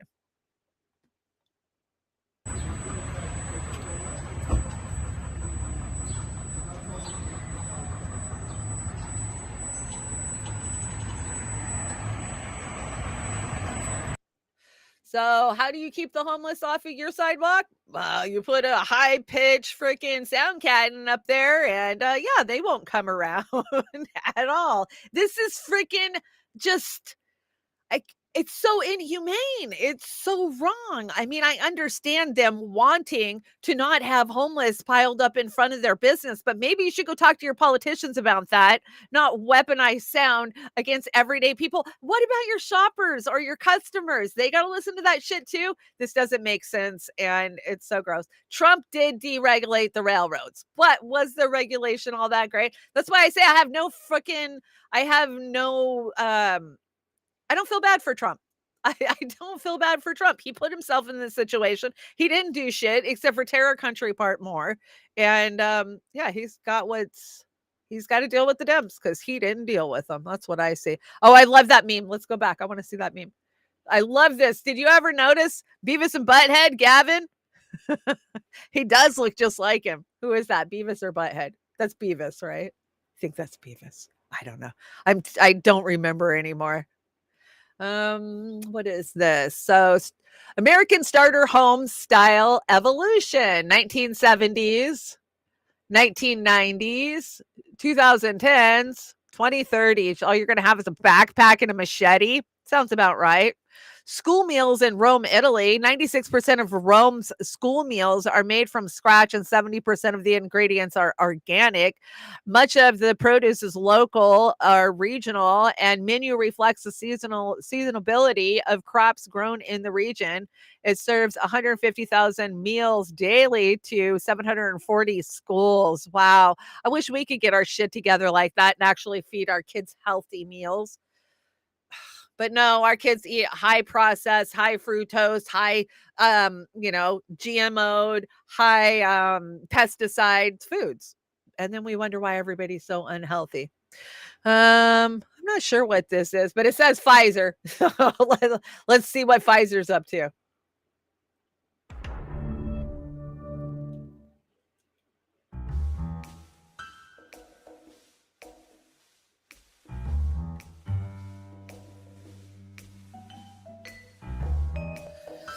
Oh, they're losing a 54% decline in profit. What? Pfizer's losing money? Now to new COVID concerns this morning. Now, the number of people testing positive in hospitals appears to be ticking up. Stephanie Ramos is here now with a reality check on what those numbers mean. Good morning, Stephanie. Hey there, Michael. Good morning. These days, it's almost impossible to tell how many COVID cases there really are. The CDC has stopped keeping track, and most people don't report their cases anymore. So the best way to track the virus is counting people who test positive during hospital admissions, and that number, while pretty small, is on the rise. According to new numbers from the CDC overnight, COVID hospitalizations have increased 12% in the week ending July 22nd compared to the prior week.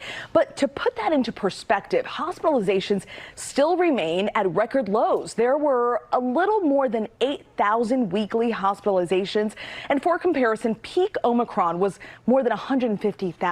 Deaths now have not increased, but there could be reporting delays. The federal government is now setting its sights on treating long COVID. New studies and an Office of Long COVID Research and Practices to lead people to lead the reporting numbers for people suffering from the virus. Shut when you think about it.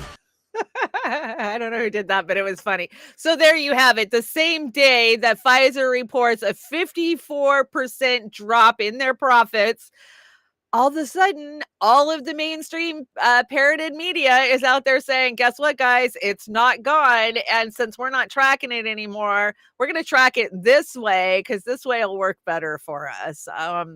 Psych op. I agree. I showed you guys the video where the one dude from Pfizer was like, and we made $100,000, we made $500,000 in 2019. And I went to them and said, we're going to make $1 billion in 2020. And we made $1 billion. It's almost like he had insider information or something.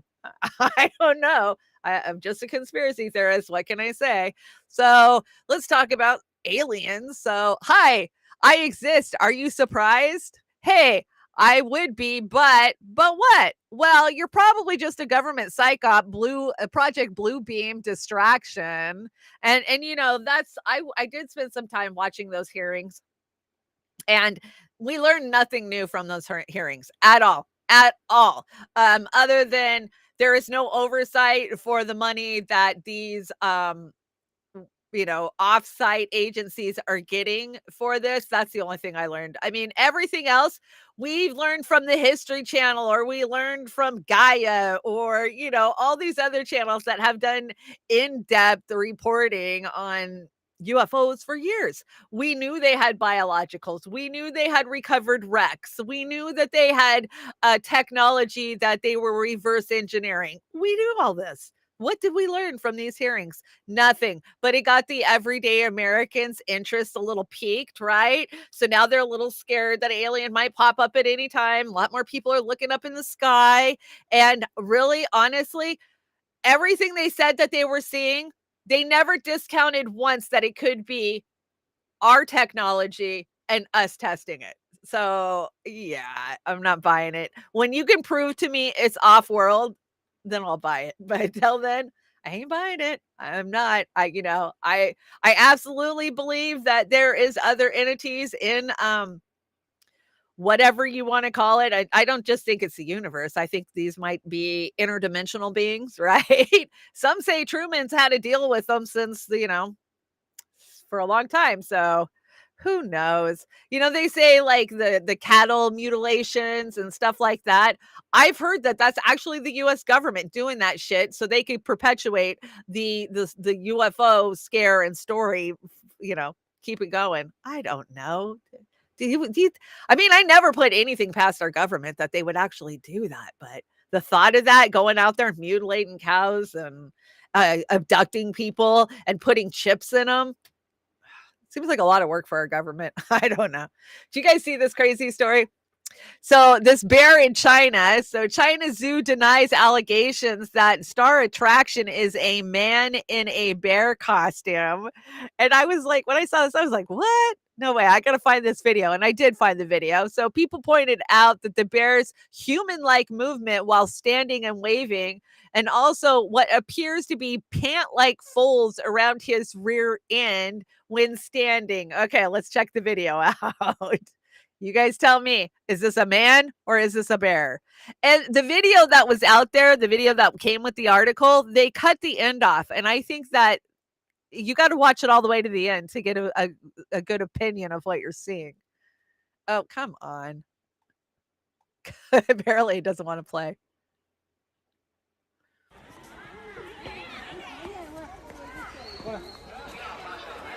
It does look like a man. It does look like a man standing there with a big bobblehead on. But right there, that doesn't look like a man.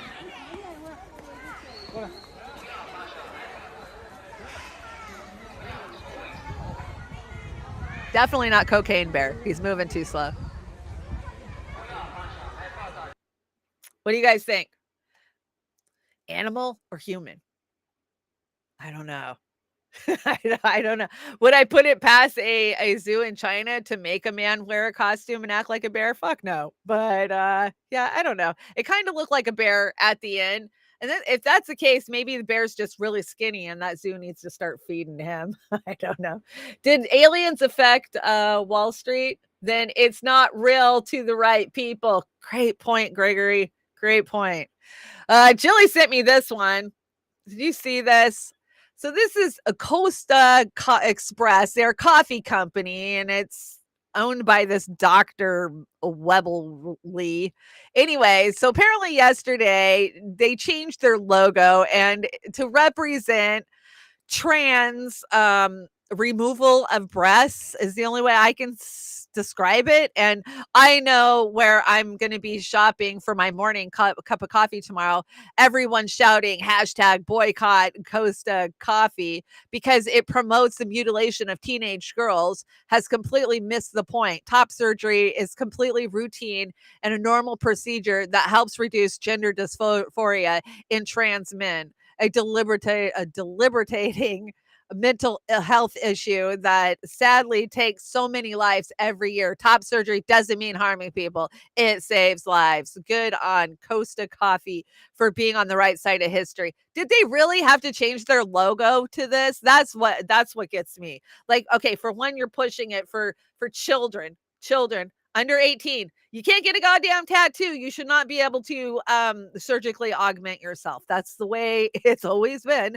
And it's just the fact that they changed their logo. This is their actual logo. I didn't doctor this. Ugh, it's so gross. It's just so gross. Thanks, Jilly. Because I always need to see that. Okay, let's talk about some nipple heads. We got Klaus's daughter up first. So Klaus Schwab's daughter, permanent climate lockdowns are coming, whether you like it or not. And then, of course, this had a fact check on it that said she never said climate lockdowns. Oh, but she did say Agenda 2030, and she said everything but climate lockdowns. We don't have to be stupid to read between the lines. And a climatard is a person that believes the climate can be changed by paying a CO2 tax to the government. Yeah, I'm way past that. I'm not paying the government. You know, we're the ones that are going to sacrifice. They're not sacrificing at all, and we know it. So I have Hillary Clinton stuff, but I got it stashed for Uncensored on Friday. But would you be happy if she went to prison? Yeah, but we know that would never happen, right? The elite don't lock up the elite. People can keep dreaming about that. I don't know. Do you think they're actually going to lock Trump up? I guess I want to know from you guys. Do you think they're actually going to lock Trump up? I could see them throwing an 18-month sentence at him. Hell yeah. I could see them locking Trump up.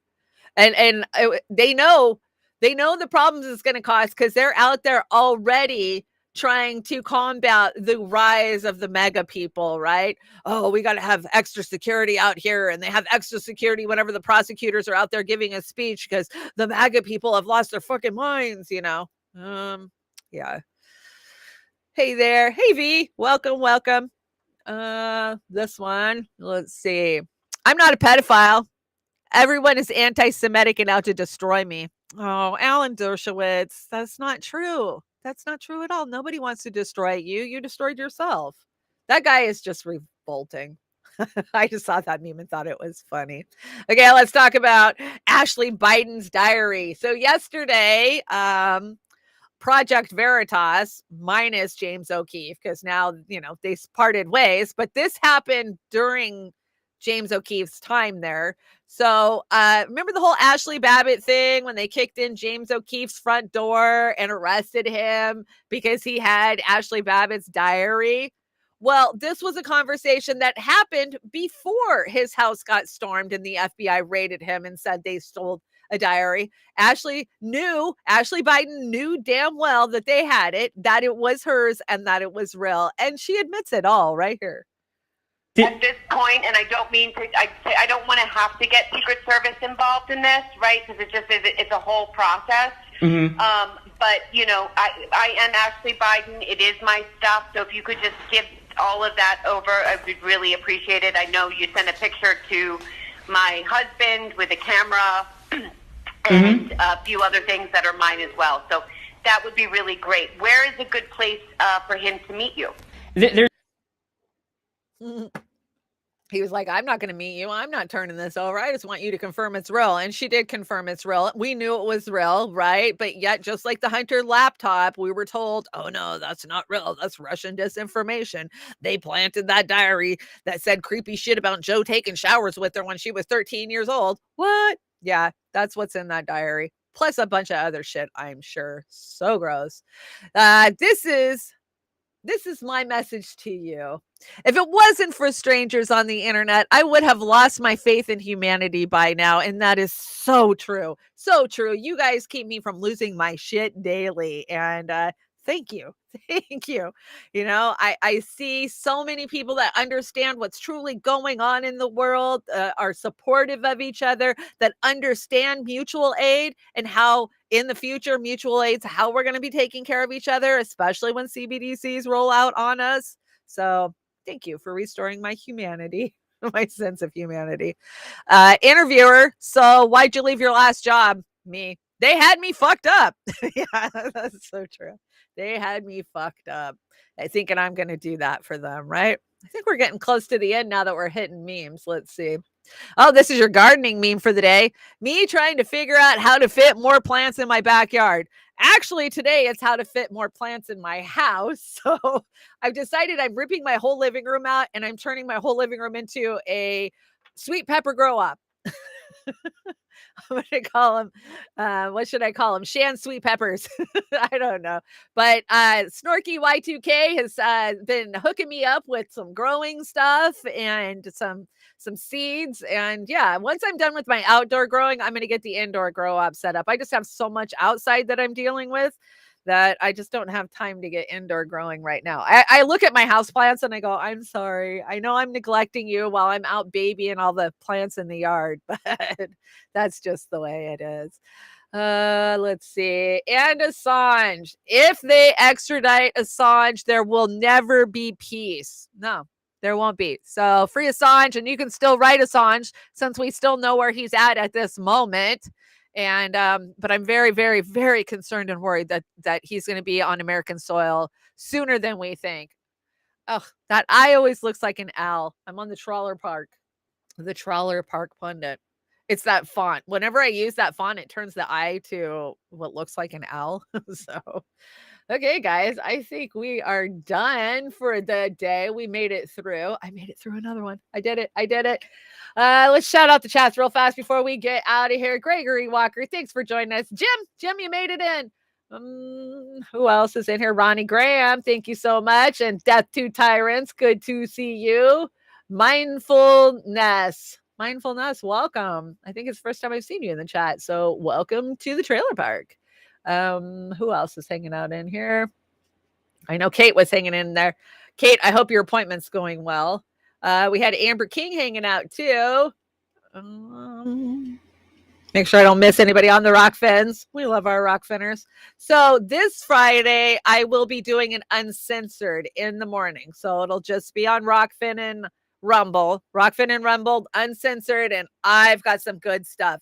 We're going to talk about Jamie Foxx and the whole, was he cloned? And did you see they cloned Tyrone? And it's crazy that movie is kind of all the conspiracy theories that people are putting out about Jamie Foxx. You have to wrap your mind around it. It's kind of crazy. And what else do we got? I got a bunch of Clinton stuff. Oh, I've got an excellent Alex Jones, Jesse Ventura from 20 years ago. They interview a doctor and she flat out called COVID right down to it. And yeah, so we'll bring that. I've got a bunch of good stuff for Uncensored. Hello, John Kemper. Good to see you. Vic, I got your message. Oz loves Juice Media. I'm sure we will be opening Saturday's show with Juice Media. Rick, glad to see you. SFT, SS Thomas, you made it. Good. Haven't seen you in a while. Go Start. Hi, Go Start.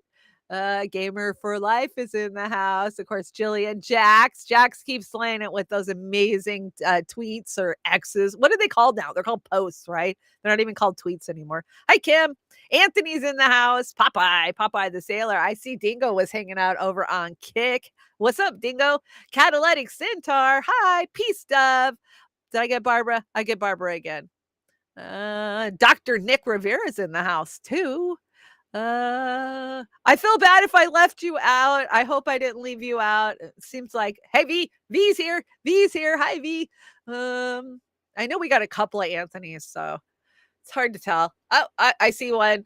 Gray Walker joined third parties. There you are. I see. And Oz the Boomer's hanging out too. Hey, Oz. And it's Cold Fusion's in the house too, along with Rick. Hi, Rick.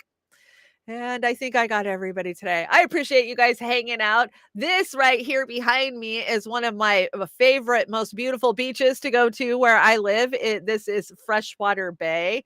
Isn't it beautiful? Yes. It is absolutely beautiful. That's where I live. So I'm very spoiled. I got the best of the outdoors for sure. Too bad I don't have any time to get out there. Okay. I think we are out of here today. Ooh, we're going to be on time. That's amazing. So today is midweek Trailer Park Blues. And you guys, come on, you got to send me some blues. You got to send me your stuff. Actually, I've closed like the last 4 or 5 shows with stuff you guys are sending me. Amber's off to Lollapalooza. I heard. Have a freaking blast, Amber. I am going to see Jelly Roll at the Gorge in September. My girlfriend's taking me, so I'm super excited. Girls Weekend. I've never done a girls weekend. I always had kids and I was always working, so the joys of getting old, right? So if you don't know who Jelly Roll is, he is kind of a country / rap / pop, but this guy, he comes from the trailer park, and that ain't no lie. I mean, he's had it rough and hard, and he was an addict, and now he is just blowing the country music charts away, and he's doing collabs with all kinds of people, and I love his music. It really speaks to the plight of the American working poor, right? So I'm excited for that. Okay. Let's see, what is today? Wednesday. I don't know if Jimmy's going to be on, but I definitely am hoping that this show will be a little mellower than Monday. I ran Spotlight for Jelly last year. DC, no way. Is he a huggy dude? I bet you he hugged you. I want to be hugged by Jelly Roll. And I love Bunny because I look a lot like Bunny, right? So I just like them. They're good old fashioned white trash. And, you know, those of us in the trailer park, that's how we relate. So I've got us Marshall Tucker band to go out with today. Can't you see? This is called the Blues Attic, and I love this. This is a family of musicians that have come together, and they do great songs. Sometimes grandma's singing a song, sometimes the son's singing a song. They're all good musicians. So that's what we're closing with. Thank you so much for joining me today, and I will be back Friday morning for Uncensored. No YouTube. You're going to have to go to Rokfin, Kick, or Rumble to watch, but it'll be worth it because I got some good stuff. So you guys have a great Wednesday, and see you on Friday.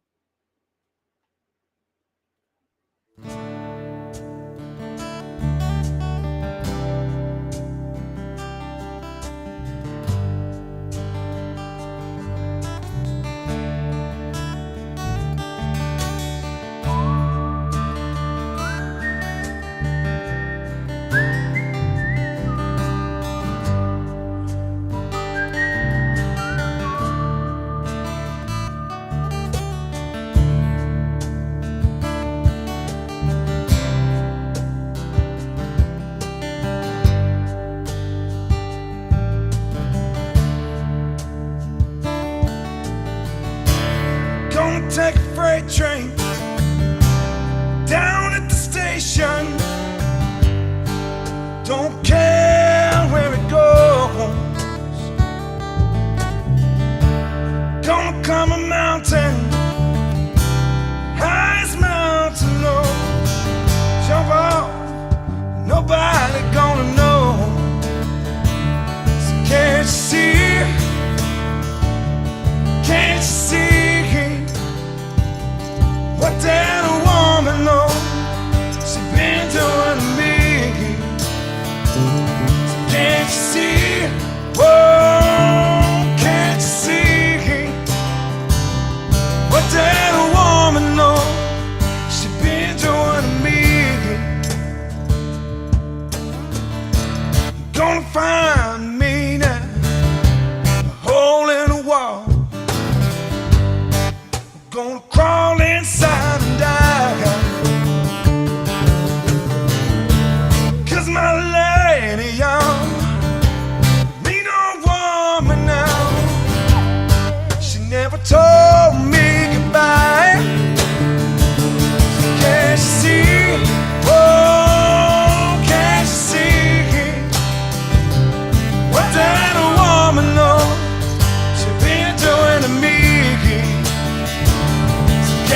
see? Oh, can't you see? What did a woman know? She been doing me.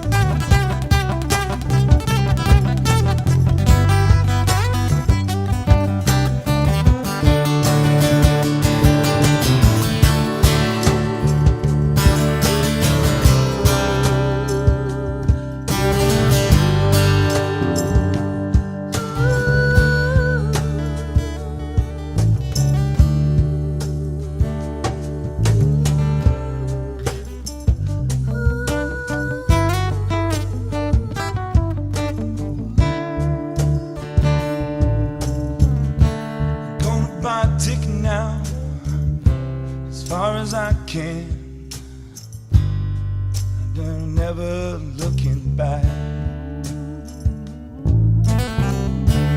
Gonna ride me southbound, all the way to Georgia now, till the train it'll run out of tracks. Can't you see? Oh, can't you see? What did a woman know? She been doing to me. Can't you see? She's such a pretty woman. Oh Lord, I know it.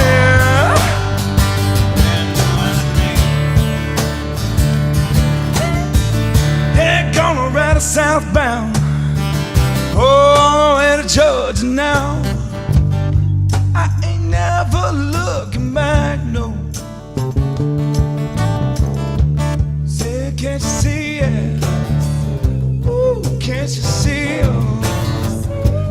What that woman been doing to me?